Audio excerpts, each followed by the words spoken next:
chikahan tuwing umaga ay hatid sa inyo ng Unang Hirit at Lung Care Plus. Unang hirit, misyong totoo.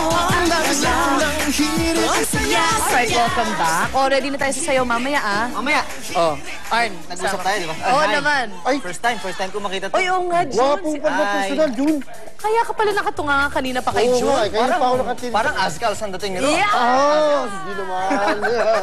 Hindi naman gano. Flawless yan. At natuto pa rin tayo sa Unang Hirit at live natin kinakamusta ang bentahan ng mga paputok sa Bukawi, Bulacan. Hatid yan ang ating wais na misis, si Ma'am Susan Enriquez. Ma'am Susan, kumusta dyan? Hi, good morning mga kumars at mga kumpars. Siyempre kasama ka na dyan, Arn. Naku, palagay ko ikaw ay tinamaan ng paputok ng bata ka. Wag! Hindi! Wag po. Dito to yan. Kaya parang nawawala yung kalahati ng katawan mo. Mag-ingat mga bata, wag tularan. Magtularan, nawawala ang kalahati ng inyong katawan. Anyway, Paano lang yan? Ay, asin! Asin! Nakapata ka ng asin para hindi makabalik. Anyway, dito po sa Bukawi, Bulacan, tuloy-tuloy po ang bentahan ng mga paputok. At sabi nga ho, ngayong araw nito, inaasahan ho nila na mas dadagsana ang mga bibili ng mga paputok. Eto ho, yung ilan sa mga pinakamabenta, pinaka-safe daw, pinakamura, at affordable na mga paputok dito ho sa Bukawi, gaya ho nito mga pailaw ito. Meron ho sila ng Quitis, Fountain, ito mga luces, ito yung ano tawag dito? Judas belt ba ito? Judas belt ho yan. At yan ho yung mga sinabi na lang na madaling maubos. Madaling maubos dahil mura. Mas mura daw ho ito, saka madali lang din gamitin. Gaya ho ng Quitis, sinisindi-sindihan lang naman yan. Sa taas naman ho yan puputok, pati itong mga pailaw na ito. So ito yung mga mabilis maubos dito. Ngayon, kung naman problema kayo, halimbawa, ang budget nyo lamang 300 pesos, 500 o 1,000. Itatanong ho natin dito kay Kurt. Siya daw si Kurt Russell. Kay Kurt, kung ano ba ang mabibili pag 300. 300 ang pera. Kurt, ano pwede mabili? Para sa mga nagtitipid, ito yung mga budget-friendly na paputok. Budget-friendly ba? Malaki na nga yung fountain, no? Yeah. Oh. Para sa 300, makabili na kayo ng isang malaking fountain, isang small fountain, isang box ng mabuhay, tapos dalawang trumpilyo. Lucis yun, ano? Lucis. Yung fountain na ganyan, gaano katagal iilaw yan, Kurt? Seconds lang siya. Ay, kala ko naman isang araw yan. Okay, yung 500 pesos mo, ano-ano naman yung mga laman yan? Para sa mga 500 pesos naman, meron na kayong Judas belt na 100 rounds, tapos isang Sputnik Silver fountain, isang mataas na fountain, tsaka isang maliit na fountain at dalawang trumpilyo. 500 yan. Or 500 At yung 1,000 pesos mo, ito, may marami-rami ito, di ba? Meron ka pa diyang tinatawag na pagoda, ano? Ito po, para sa 1,000 naman, meron ng 2-layer na pagoda, tapos 100 pieces na Quitis, then tatlong lucis, tapos 50 pieces na bawang. Yeah. So, yan yung mga maaari ninyo. Ay, di na ho masama yan. Yung mga ganyang klaseng paputok, pailaw sa inyong mga bahay pagsalubong ng bagong taon. Sapat na yan, di ba, Kurt? So, ano yung mapapayo mo sa mga kababayan natin na nagbabalak pumunta ngayon dito sa Bukawi at bumili ng paputok, pailaw para sa bagong taon? Sa mga nagbabalak bumili ng paputok, mas magandang pumunta na kayo ng maaga kasi nagkakaubusan na rin ng stock.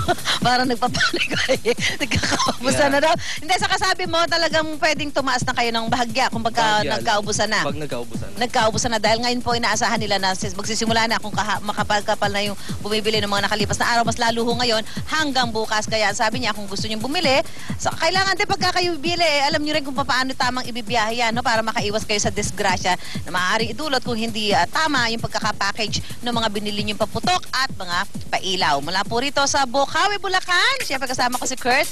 Tingnan po natin ang mga kalipunan ng mga balita sa Unang Balita.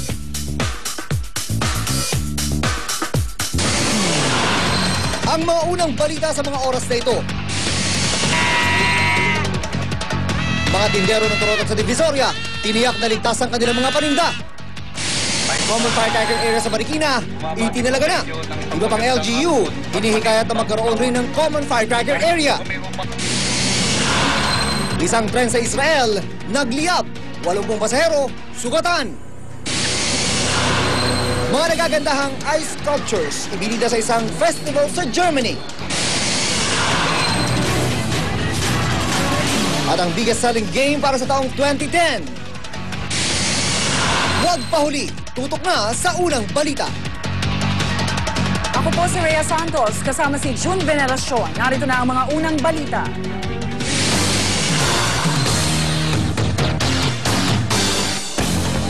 Mga tindero ng Torotot sa Divisoria tiniyak na ligtas ang kanilang mga paninda. Kasunod na rin yan ang balitang 2 bata ang nakalulon ng pito ng Torotot. Narito ang report ni Cedric Castillo.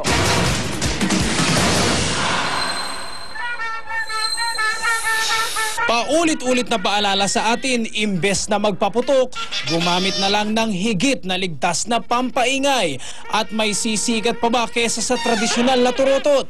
Pero paano kung pati ang simpleng laruan gaya nito, posibleng magdulot din pala ng peligro lalong-lalo na sa mga bata. Inikot namin ang Tutuban Night Market sa Maynila para sa iba't ibang uri ng turotot na binebenta sa Tianggian. Depende sa lakas ng buga ng hangin, malalaman yung lakas ng tunog ng turotot. Pero kung babalik na rin daw yung proseso o hihigupin yung hangin, pwedeng malaman kung may sirang pyesa itong mga turotot na pwedeng delikado sa kalusugan. Ang maliliit na piraso gaya ng pito ang delikado raw, lalo na kung aksidenteng dumiretso sa lalamunan. Nakausap namin ang ilang bumibili ng laruang pampaingay at nang testingin nila ang mga ito. Wala namang mga pira-piraso na nahihigop? Wala naman po, hangin lang. Para safe po, para hindi po maputokan yung mga bata. May nahihigop ka? Wala.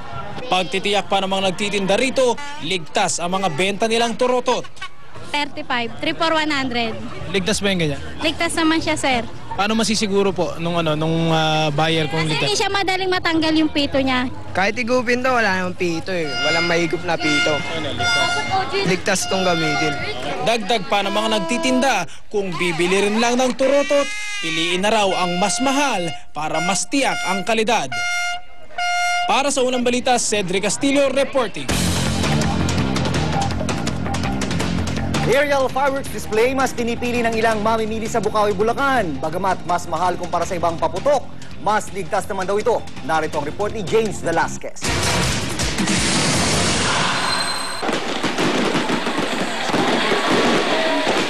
Makulay, maingay at mas ligtas daw. Ang ganitong kagandang mga fireworks display daw ang gusto masilayan sa bagong taon na mga nakilala kong namimili dito sa Bukawi, Bulacan. Nakaka-enjoy pag pumutok sa taas, may kita mo talaga na safety at saka at least maganda tingnan sa taas. Kung nandito sa baba, mas delikado eh.